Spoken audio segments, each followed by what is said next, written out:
खूप लोकांच्या माझ्याबद्दल कंप्लेंट आहेत की तू नॉनव्हेज जास्ती बनवतो. मित्रांनो, आवडतं मला, पण आता आता व्हेज पण बनवायचं ठरलं आहे. तर सिंपल एक रेसिपी घेऊन आलो, याच्यामध्ये ना आपण कढईमध्ये ऑइल टाकतो आहे, जिरा टाकतो आणि जिरा टाकल्यानंतर याच्यामध्ये ॲड करतो थोडंसं टेचून घेतलेलं लसूण. हे सगळं टाकल्यानंतर याच्यामध्ये टाकतो चॉप केलेली मिरची. त्यानंतर आपण याच्यामध्ये टाकणार आहे मटर.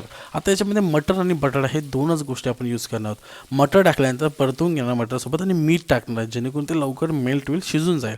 इथे थोडंसं पाणी शिंपडणार आहे आणि झाकण ठेवून एक 5-6 मिनटासाठी आपल्याला लो मिडियम फ्लेमवरती ठेवायचं, जेणेकरून हे मटर शिजले पाहिजेत. इतक्यात ते शिजले जाणार नाहीत, पण आपल्याला इथे बटाटा ॲड करायचा आहे. आता बटाट्याचे छोटे छोटे पीस करून काचऱ्या केल्यात आणि ते याच्यामध्ये ॲड करतो आहे. इथे थोडीशी मी हळद टाकणार आहे आणि हळद टाकून थोडीशी लाल तिखट वगैरे टाकू शकता. मी इथे टाकतो खडा मसाला पावडर, जी घरी बनवलेली होती.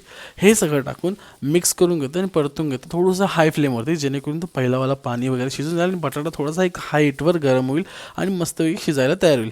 नंतर याच्यामध्ये पाणी ॲड करून लो मिडियम फ्लेम करून मी एक 10 मिनिटासाठी ठेवणार आहे आणि झाकण ठेवणार पुन्हा एकदा.